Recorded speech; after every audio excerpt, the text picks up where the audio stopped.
Good morning, everyone. I am Kimberly C. Lantoria, partner with Stephanie Hugo, and this is our assigned topic, Lesson 3 Curriculum Mapping. Desired learning.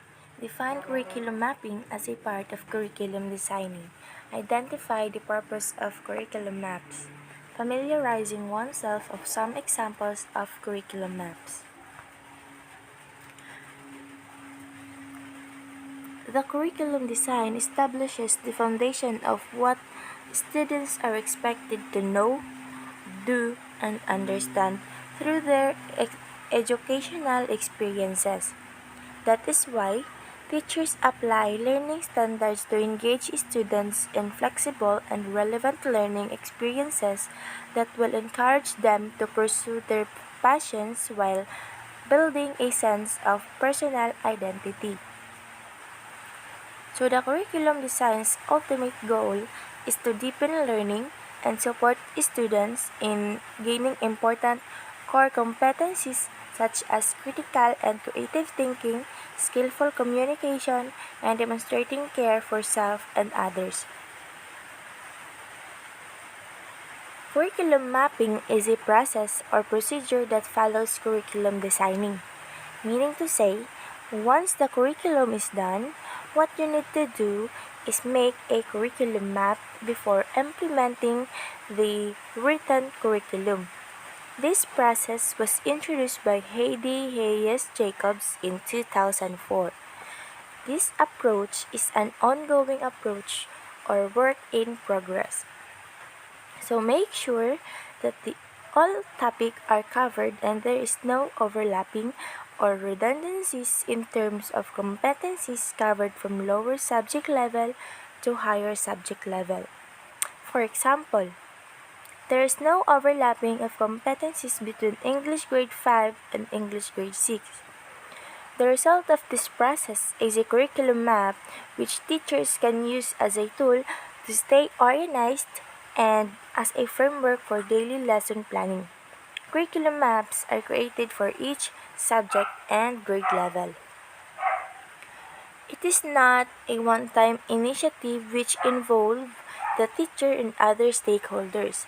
Therefore, you need to go back and forth, making sure that there is no redundancy and the competencies are appropriate to the level of the students. Some curricularists would describe curriculum mapping as making a map to success because with the use of curriculum map, the teacher will be confident enough that the learning outcomes, learning experiences, and activities are aligned. Hence, the learners will really develop the competency expected of them. And some questions or the common questions that are asked by the teachers, parents, and other stakeholders are these. What do my students learn? What do they study in the first question? What are they studying in the school throughout the year? Do my co-teachers who handle the same subject cover the same content? Or achieve the same outcomes? Or use similar strategies? And how do I help my students understand the connections between my subjects and other subjects within the year or next year? So curriculum mapping will be able to answer these questions. Furthermore, mapping will produce a curriculum map which is a very functional tool in curriculum development. Why curriculum map? Curriculum map are visual timeline that outline desired learning outcomes to be achieved. Content, skills, and values, thoughts, instructional time, assessment to be used, and the overall student movement towards the attainment of the intended outcome. Curriculum map provide quality control of what is taught in schools to maintain excellence, efficiency, and effectiveness. It is intended to improve instructions and maintain like quality of education that all stakeholders need to be assured.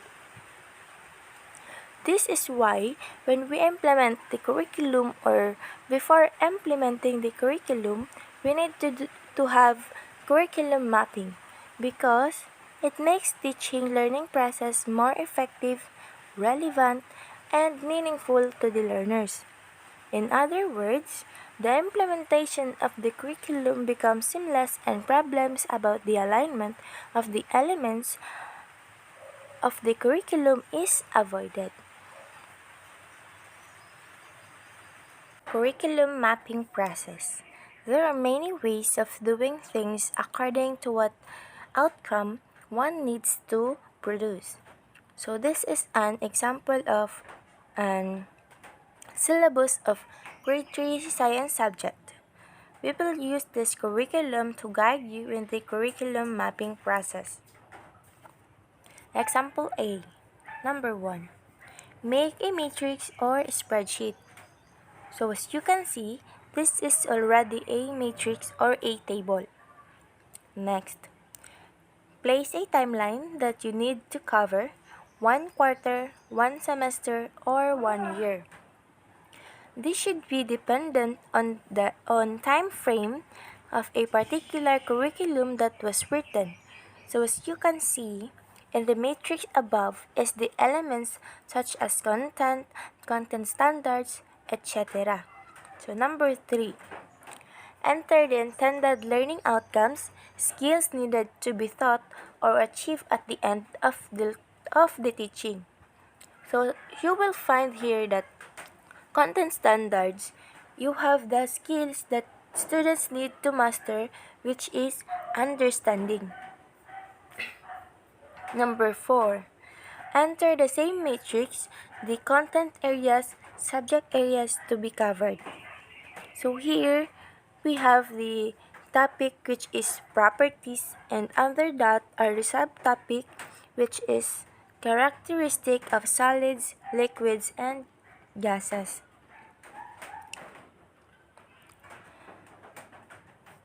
Number 5.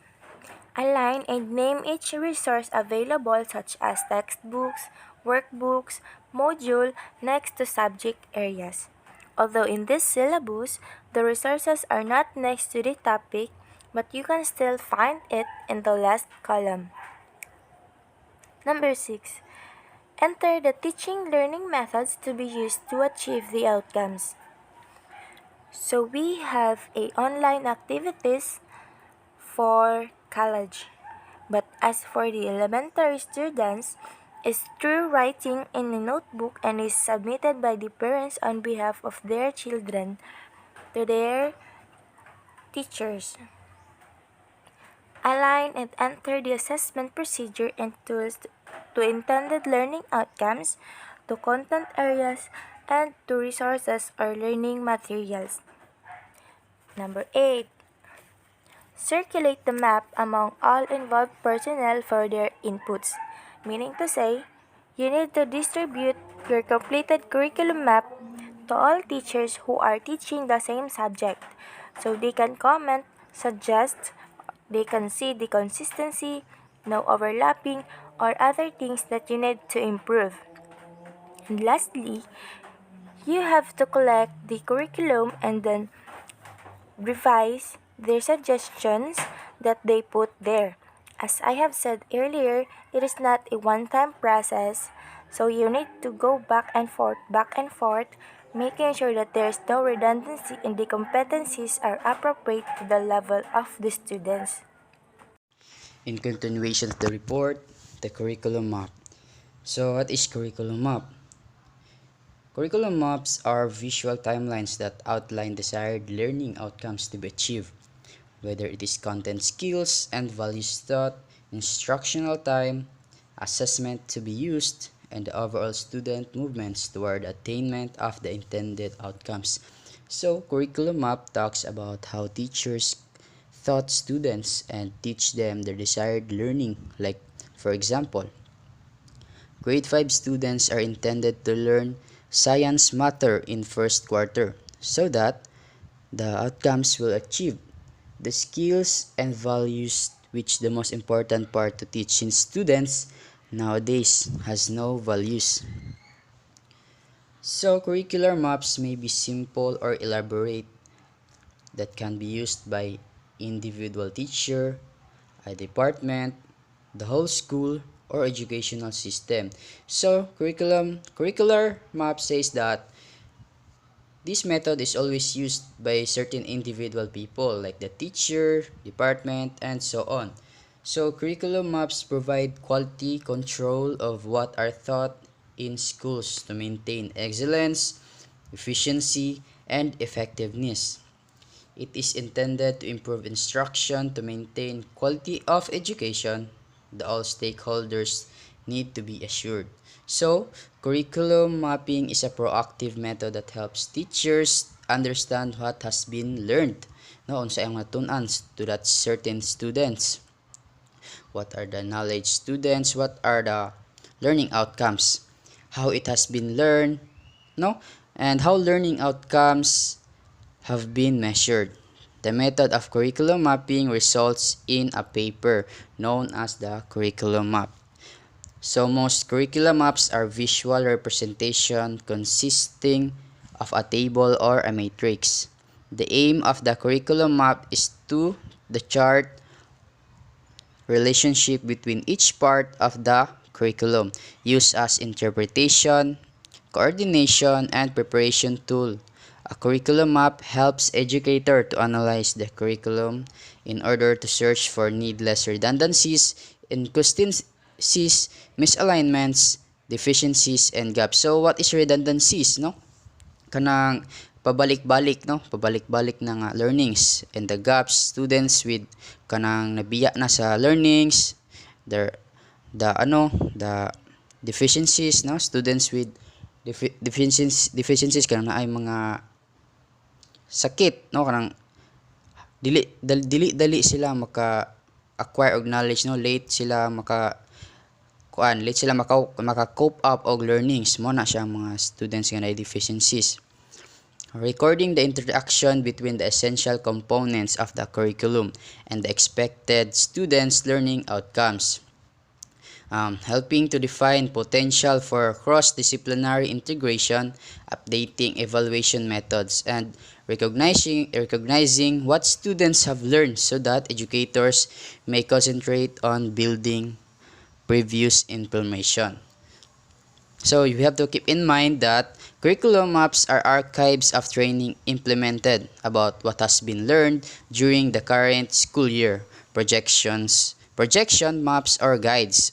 On the other hand, project will be seen in the future.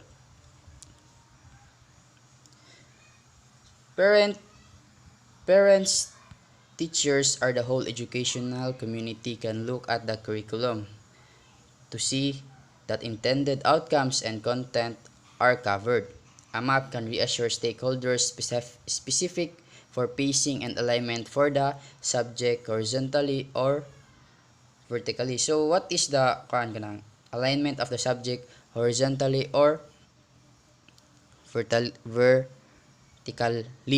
So a map can assure stakeholders or specific information for pacing and alignment of the subject, whether it is horizontally and vertically. So when we talk about alignment of curriculum mapping, it is about curriculum mapping. There should be an alignment. Alignment has two aspects. We have the horizontal alignment and then the vertical alignment. Curriculum map will also avoid redundancies, inconsistency, and misalignment. Sa horizontal alignment class, means teacher teaching the same subject, or rather the teachers teaching the same subject of the same grade level will have similar for teachers who are teaching the same subject, follow the same timeline, and accomplish the same learning outcomes. Accomplishing the same learning outcomes is necessary for state-mandated assessment like not kanang national achievement test for standardized or standard based assessment, like for example periodic table exam, because for some divisions periodic exam is essentialized for example of all grade 5 learners from different school will have to take the exam. This is similar to the Department of Exam in MSUIT. While vertical alignment, on the other hand, will see to it that concept does not overlap but building from simple to complicated concept in skills horizontal and vertical alignments. It makes a learning more relevant. A curriculum map is always work in progress, as again, curriculum map is a work in progress that enables teacher to create curriculum, and it allows for necessary modification, curriculum changing standards and competencies in order to find ways to build connection in the elements of the curriculum. The curriculum learning outcomes, materials to children, entities, and assessment should be connected. So, a curriculum map is always a work in progress. It provides good information for modification of curriculum. So, mauto siya ang curriculum map. So, let's proceed sa curriculum mapping process. So, example A, no, mo ni siya. So, first step is to make a matrix or a spreadsheet. Second is to place a timeline that you need to cover. 1 quarter, 1 semester, or 1 year. This should be dependent on time frame of a particular curriculum that was written. Number 3, enter the intended learning outcomes, skills needed to be taught or achieved at the end of the teaching. Number 4, enter the same matrix the content areas, subjects, areas to be covered. 5, 5, align and name each resource available such as textbook, workbooks, module next to subject areas. 6, enter the teaching learning methods to be used to achieve the outcomes. Number 7, align and enter the assessment procedure and tools to the intended learning outcomes, content areas, and resources. Number 8, circulate the map among all involved personnel for their inputs. Number 8 and number 9, revise and refine maps based on suggestion and distribute to all concerned. So as you can see, this is the simple A1 science curriculum map.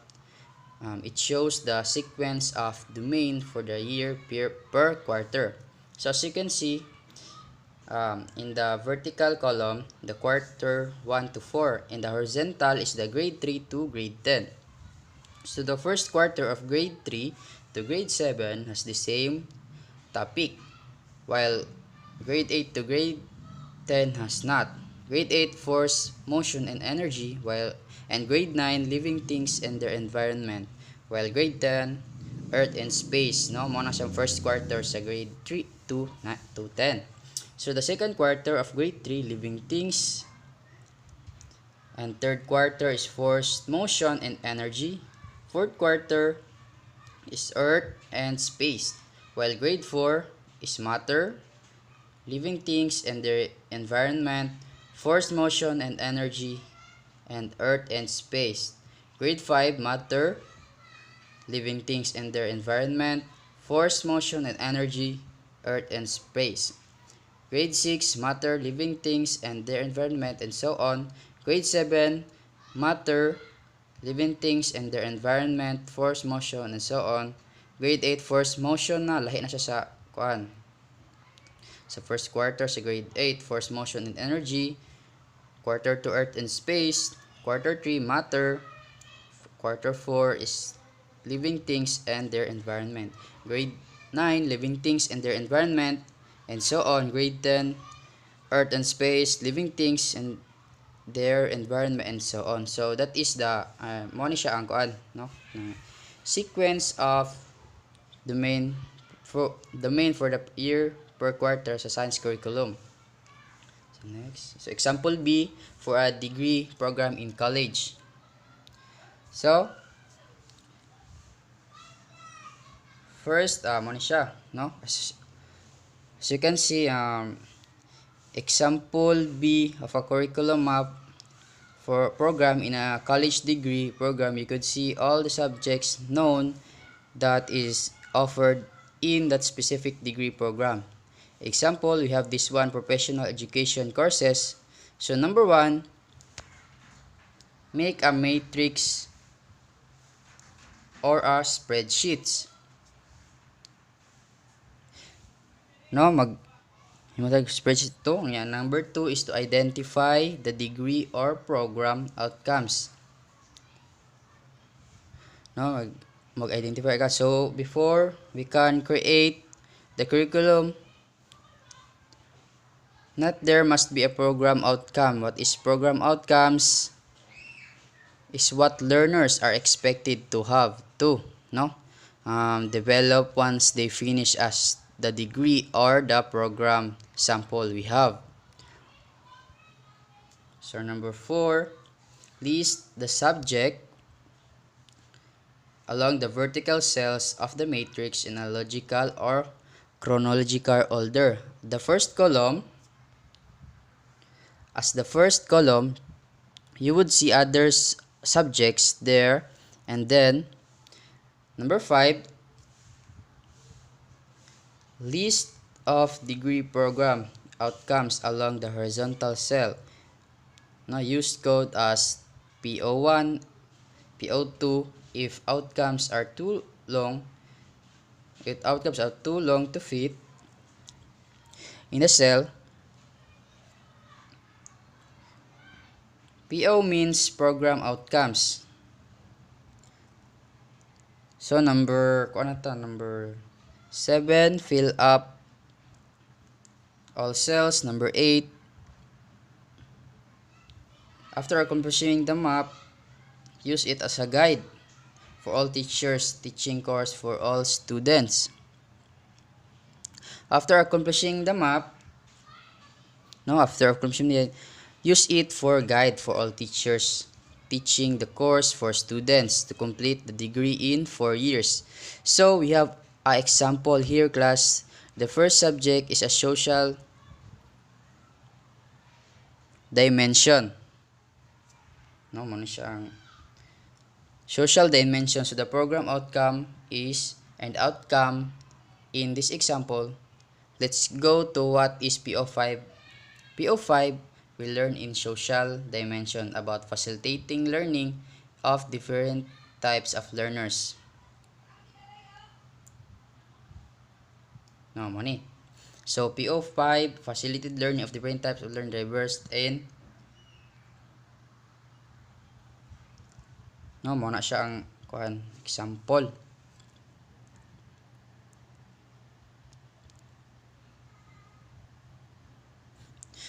So learners with disabilities are learners who are gifted, and learners who are no and learners who have a problems. Example here is the teaching profession under PO1. Represent as P is for practice learn outcome. No, PO1. Tara. Applied basic higher 21st century, no? So, I think that is all for okay, state lang na ko ni ang kuan note. So, number 1, not all professional subjects are entered in the matrix. Number 2, desired outcomes for the professional courses are PO1 applied basic higher 21st century skills. PO2 acquired deep understanding of the learning process. PO3 comprehended knowledge of the content they will teach. PO4 applied teaching process skills, curriculum designing, materials development, educational assessment, teaching approaches. PO5 facilitated learnings of different types of learners in diverse learning environment. PO6 directed experiences in the field and classrooms. No observation, teaching, assistant, and practice teaching. PO7 demonstrated professional and ethical standards of the profession. And lastly, PO8 demonstrated creative and innovative thinking and practice of alternative teaching approaches. So, I hope learn something, and that is all. Thank you.